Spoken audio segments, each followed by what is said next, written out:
Oh man, if you would have only listened to the words that I spoke. Hey folks, welcome back to the Steeler Wade Show. This is Jake Wade. I'm coming to you from live from Southwest Michigan. I earlier did this portion of this podcast, uh, and it was amazing. The words that came from my mouth were beautiful.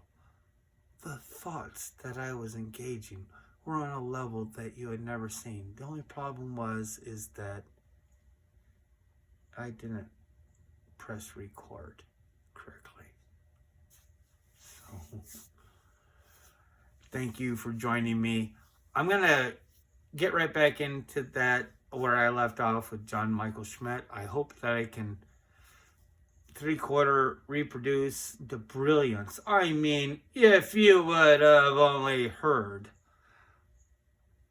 the knowledge that I spewed during this unrecorded broadcast, you would just be like, oh, wow, I have to tell my friends about the Steeler Wade Show. I was talking about John Michael Schmitz. I'm talking about this opportunity that the Pittsburgh Steelers have as far as raising a center. In the same breath that we're talking about how the Steelers can be raising a defensive back, cornerback, with the leadership that we have there. You know, we have this leadership with Isaac. We have leadership with James Daniel. He might not be necessarily a leader, but he is definitely a quality player. I'm not going to talk too much more about Schmidt because he would have to be a pick that, I don't know about a reach, but you would definitely want to have that man on your team to pick him at our 32 pick. I don't see it, but that's here nor there. You know, a lot of people pick him to what I talked about a reach, like at 32. Like a lot of people predict him anywhere between. Okay, there's this big gap. All of the centers have this gap that's huge. You know, a lot of experts pick him in between, 35 and 65. Now, I know that I'm full of shit. And I see a lot of these other people that I think are full of shit. So what I try to do is I blend that together and come up with like a whole basket full of bullshit. And that's your podcast that you're listening to. If the Steelers saw him at 32, I'm not going to be mad. So it is what it is. Now there is each one of these men that I talk about, there's definitely a step down, I guess you would say, as far as an outside observer looking at these men as far as quality. And when I talk about quality, I'm talking about the readiness to start in the NFL. And fans always take what these people have to say with a grain of salt because we don't know. They don't know. The only ones that may know are coaches or scouts. Now there is although popular, the center from TCU, Steve Avila, is definitely a very popular. And when I say popular, I'm talking about what I've seen on mock drafts by fans. Okay. he is another popular pick that we have picked. I don't know if it's a prejudice against TCU. Maybe it is. I don't know. I don't know where I would come up with that. I never even thought about disliking TCU, but I don't like them. I don't know. Maybe that's affecting. But I just, there's a lot of other fans. Maybe he'll be great. He's the next step down, and I don't want him as far as Pittsburgh Steeler. But if you want to look at him, more power to you. Now, for me, I don't know if it's because I'm like a cheap bastard, but like this is where it starts getting really interesting to me as a Steeler fan. Maybe the third choice, another step down, and definitely a step down. I mean, even though I don't like Avila at a TCU, there's definitely a step down from the man, Luke Wypler, from Ohio State. There's a difference as far as pro-ready, capable men. Ohio State has produced quality linemen for years, and I don't think that Luke is much of an exception. You could say that he is okay. Like if a guy had a couple cocktails, he could get away with saying that he is equal to the other men that I've talked about in passing and blocking. Okay? I have a couple drinks. I mean, guy wants to spit or whatever.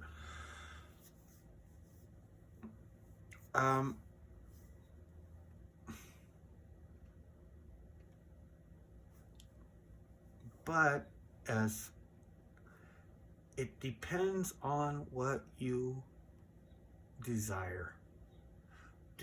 Out of a center, do you desire rush? Do you desire pass? Do you desire equalism in those things?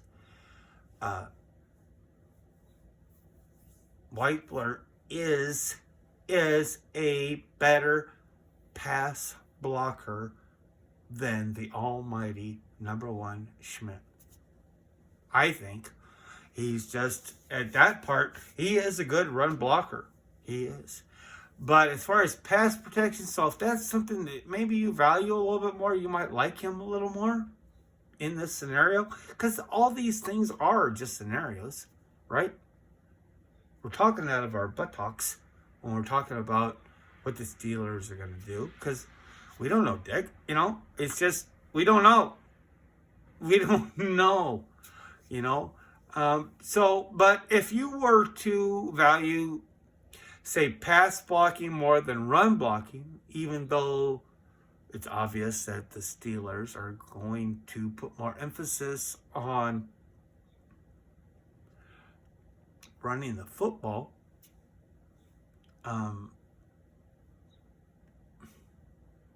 I can understand how you as a fan would want to put more emphasis on the pass blocking capabilities of a center. Especially, like, when I think about pass blocking, okay, so many people are always fixated on the left tackle, protecting our blind side of a right-handed quarterback, okay? And I get it. I totally get it. Maybe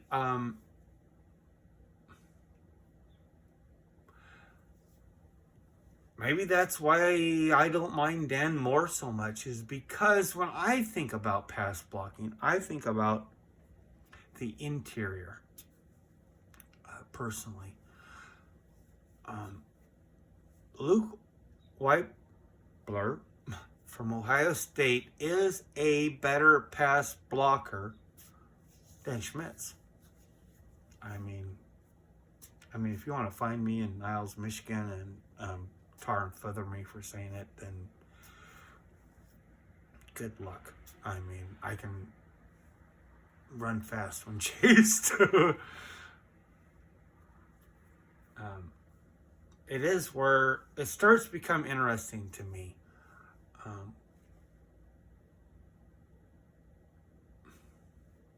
Now is when you're talking about men that could possibly be, I don't know, it's so hard to think about. It's hard for me as a fan, to think about drafting, like to give that to the center position, even though it's a position that's so valuable. I don't know why that's so hard for me. And it's not necessarily that I want like something flashy, because the center is the anti-flashy, right? Steeler fans, isn't it? I mean, it's just not a romantic pick whatsoever.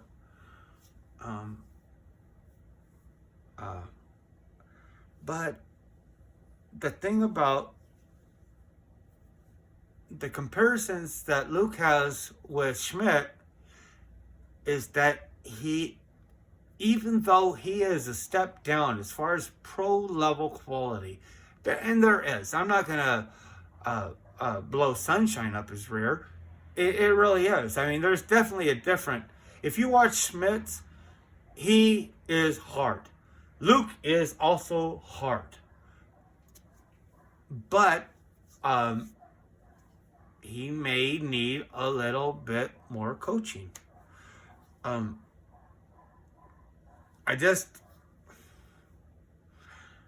as far as our numbers, 17, 32, 47, 80, I don't see him leaving the third round. I cannot see him leaving the third round unless some of the dumb shit stuff that I talk about as far as centers being dragged out in the draft happens. I just can't see him leaving the third round. I mean, if anybody picks him up anywhere in the third round, our third round is 80, right? I have all kinds of, I like the safety from Penn State at 80. I like the tight end from Iowa at 80. There's 500,000 other Steeler fans that would love to have a linebacker at 49, let alone 80. I like Dorian Williams at 80.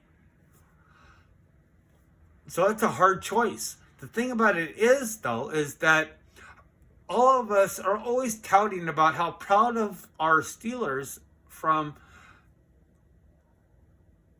the draft perspective, as in that we have a legacy of picking the best player available. We don't reach.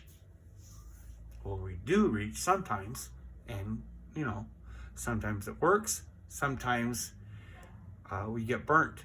I remember I don't know why, but I remember not expecting TJ Watt. I don't know if I expected him to go sooner, but I definitely did not expect him to be drafted by us. And I remember, there was all this crap out there. Oh, you're only gonna, if you draft him, you're only drafting him for his last name, and so I don't know. I mean, look how he's turned out, right? So I don't know. I really like Luke Wypler. I think he would be a really good click for us, and he goes along with the junk I'm telling you now. I just, the problem is that I do not see him making it to 80 even with a run. Okay? I don't see him being picked at 49. So therein lies a problem that I don't have an answer for.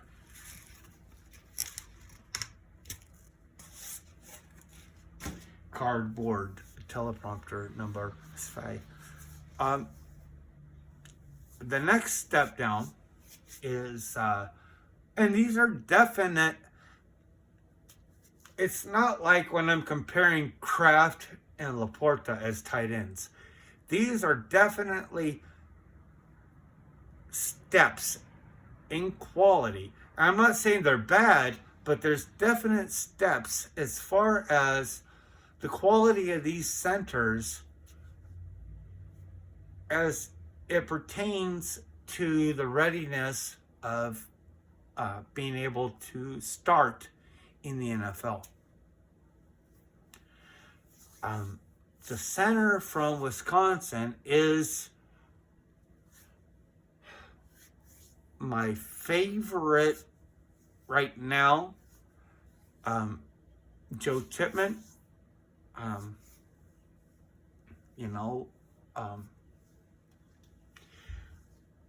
If you're looking for something to moan about, I guess you can say, well, I really like him as a center, but he's too fucking big. He's 6'6", dude. He's too big to play center.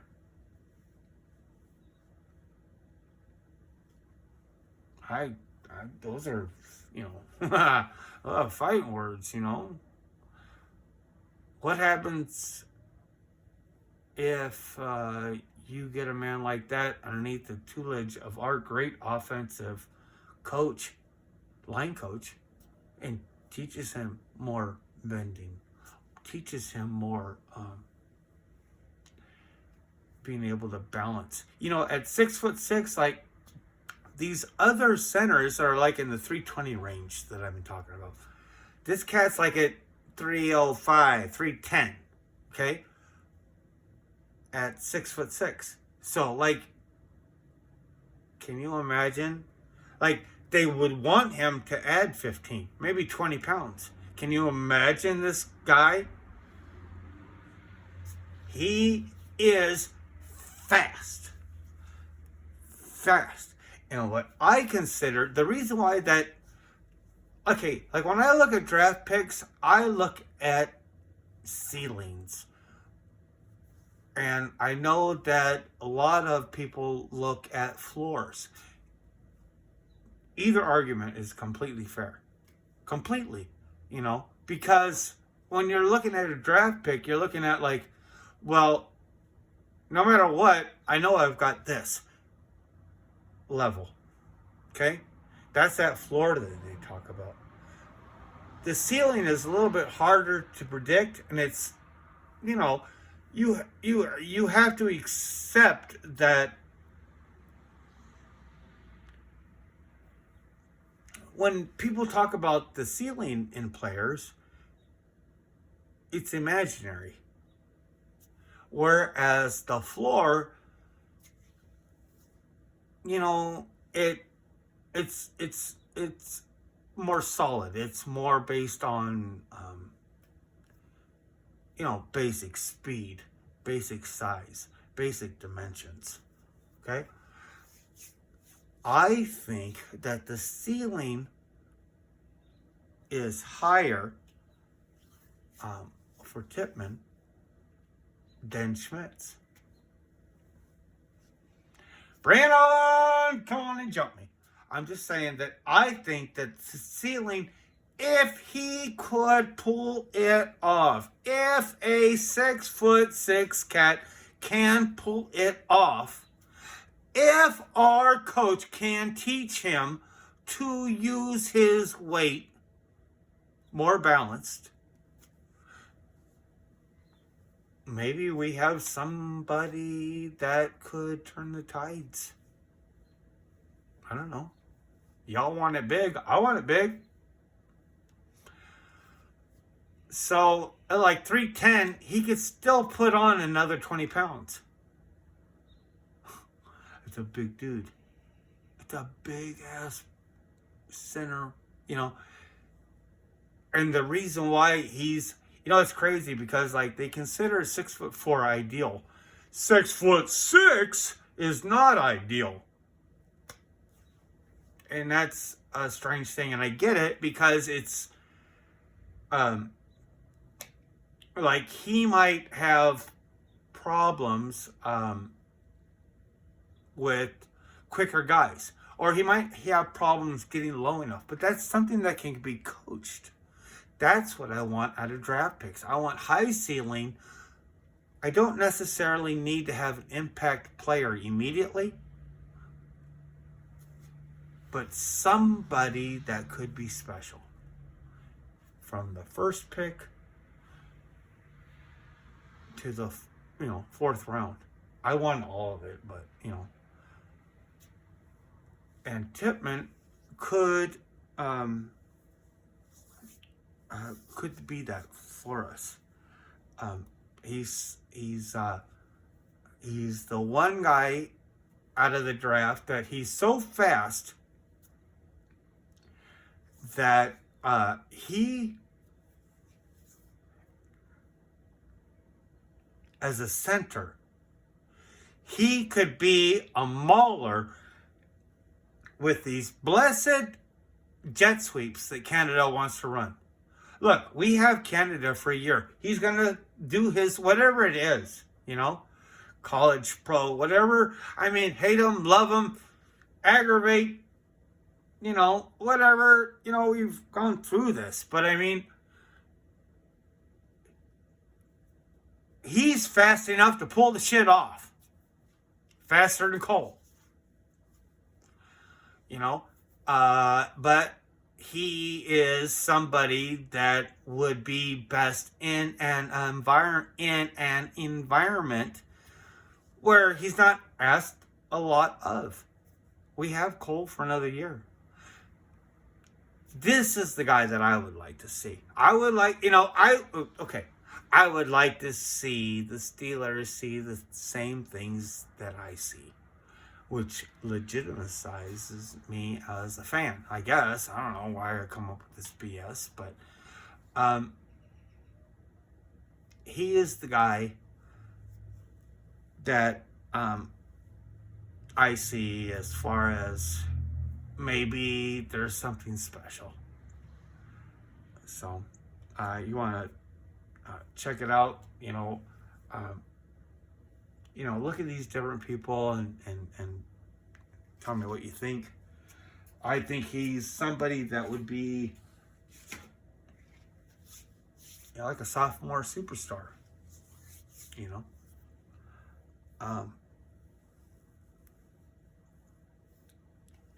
The last cat I'm going to talk about is Ricky Stromberg, I believe, out of Arkansas. Now, if you listen to my other podcast, sometimes I be on that Arkansas shit, and maybe it's just because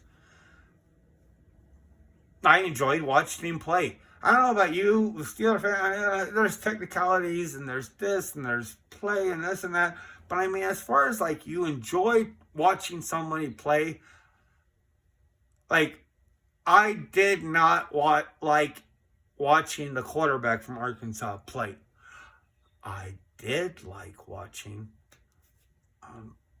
the center. And he's unique, I would say that. The Steelers value, like, hit and follow through. Well, this guy from Arkansas, his follow through on his blocks are just, I mean, he's damn good at run blocking. The way he goes about being whatever I consider good at run blocking, it's hard to describe. He's just a little bit different with his follow through. He does things like, as far as like play after the whistle, he just, I don't know, he could be, I don't know. I mean, he just like flattens guys out. Like when he follows through, he like follows through and then he just like lays on him. I mean, he just like, just, you're done. You're done. You're done. And there's like 10 defensive players out there now. It's just a very, I don't know if it's good or bad necessarily, but it's very unique. And if you enjoy watching the play of an offensive line, and if you enjoy watching center play, I would definitely just, even just watch his highlights. I watched him in games. I watched some Arkansas games. I like that. And he's definitely different with the way that he follows through. And I urge you. I hope that I have the wherewithal to put a link in there of something. I haven't even looked at any like tape of his.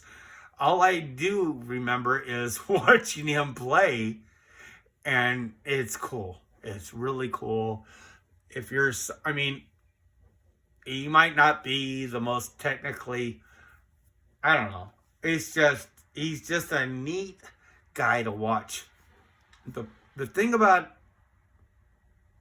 him is, he is definitely going to be, out of these 5 men that I've talked about, he's going to be the hardest one to predict where he would fall in a draft. You know what I mean? Like, and that's the way it's going to be anyways.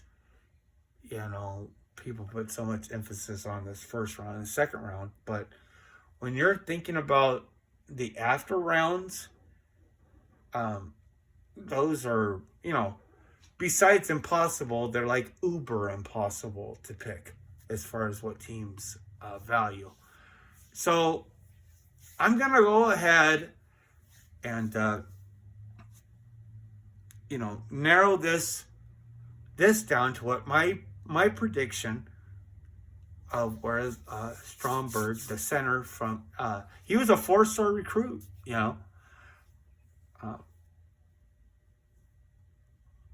where he's going to fall. Now, if this isn't dumb shit to you, I'm spewing for some dumbassery, pure in heart, dumb of ass. He could fall anywhere between, let's just go 160 to 250. Like if a team valued him at versatility, maybe they'd be in the 160 range. If a team valued him and looked at him only as a center, maybe 180 range. If a team was looking at him to only play guard, then we're talking about the 240, 250 range, because he can be a great center. But if you were to put him at guard, it would take him like 2-3 years, even in the best case scenario with a great situation. I'm not even saying Steelers. I'm saying any professional sports organization, you would have to be in a very good situation. This goes for a lot of linemen. But with him,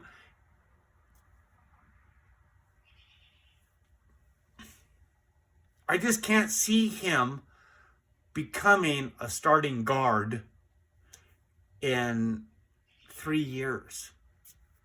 He might be destined to be a backup guard. He's just not fast.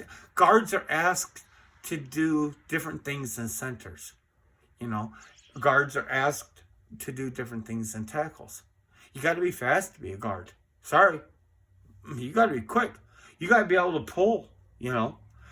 And if he was to be drafted from a team that was looking at him as strictly a guard, he may never make it. And he may just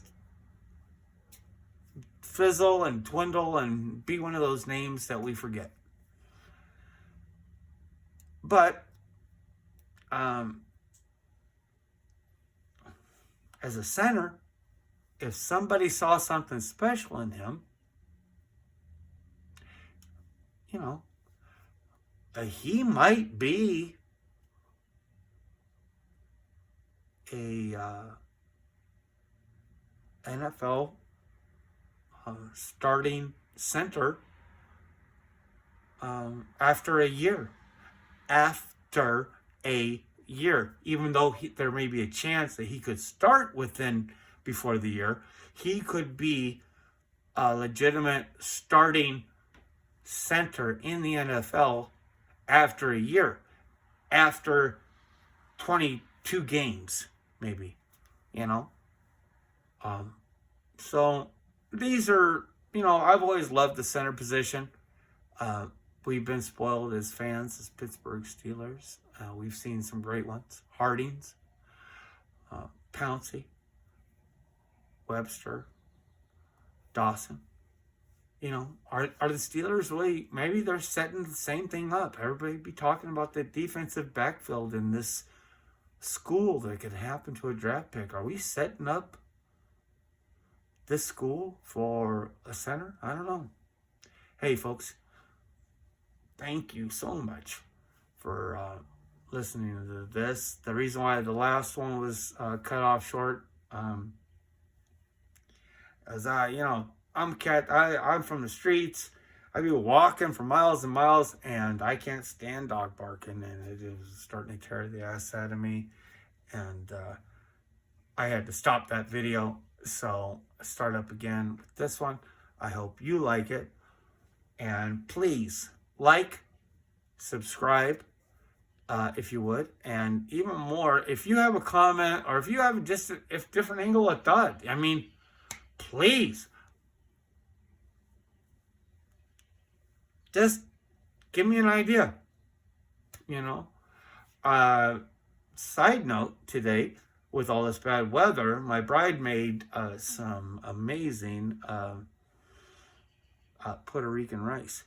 And if you don't know what Puerto Rican rice is, I'll let you know on the next one. And I'll give you the recipe if you ask for it. Is that some bribery? All right. AMF, folks, I will see you later.